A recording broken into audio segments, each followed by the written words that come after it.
One of my big memories is how joyful it all was. There was a lot of laughter, a lot of happiness really. People were expecting a really grand occasion, and a grand occasion it was. Yes, well, it poured, absolutely poured down. And people were kind of all huddled together and not many umbrellas. You find yourself being shifted one way or another. And I was getting shifted further and further back. And this lovely Asian man turned to me and said, "Come, she's your queen." This was just as the parades were starting. So he took me and stood me on the curb next to his family, which was wonderful. After the war, where there'd been such a lot of restrictions and life was very meagre, I mean, hand-down clothing and stuff, we got used to it. And people were a bit critical. But here we were, you know, flags and bunting and uniforms and horses and luxury. That's what it felt like, a day of sheer luxury.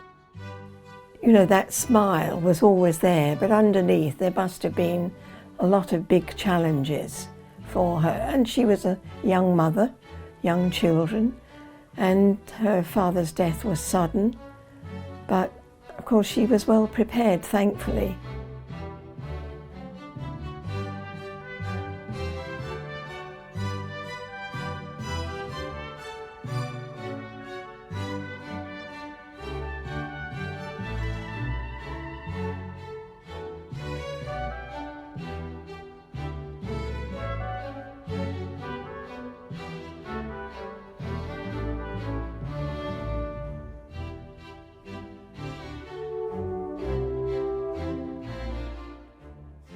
King Charles's coronation will be much smaller. There will be just over 2,000 guests, whereas in 1953 for the Queen's coronation there were over 8,000 seated in the Abbey in tier upon tier, going almost up to the roof. And you can describe the 1953 coronation, if you like, as the last hurrah for empire, because Britain then still had colonies all around the world, and many of the guests who came from those colonies in countries of what is now the British Commonwealth. Public opinion suggests there is less very strong support for the monarchy, and the palace is always sensitive to those changes in public opinion, and therefore it doesn't want the coronation to be a very expensive or extravagant occasion.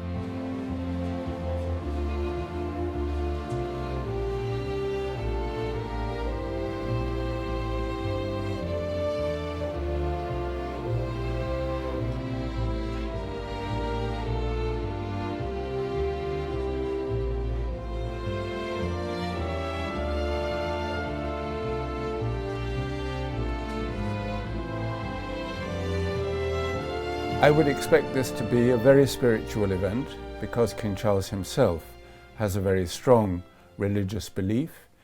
The coronation is presided over by the Archbishop of Canterbury.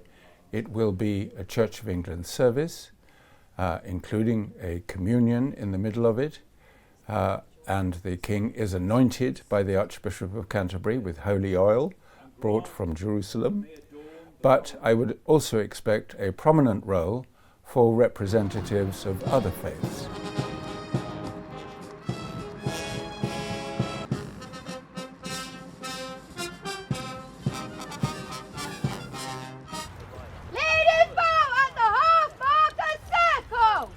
I'm fairly comfortable our horses are ready for procession work. They've done quite a lot of it over the last 12 months, but it's just getting them used to the different noises and sounds and bands that they'll experience on the day.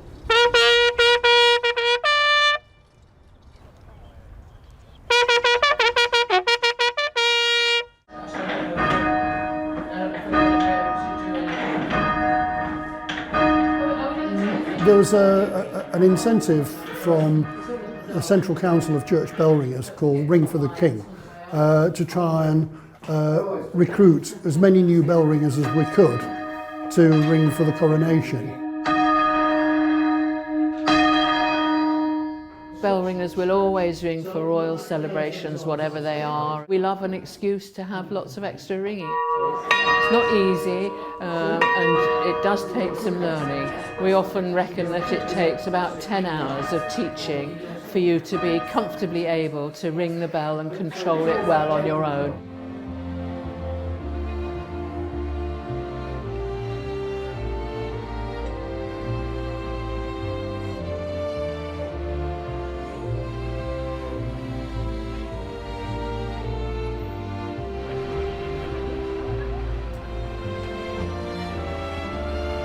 I think a lot of people my age don't really like, it's not like that we don't care, it's just kind of not important to us.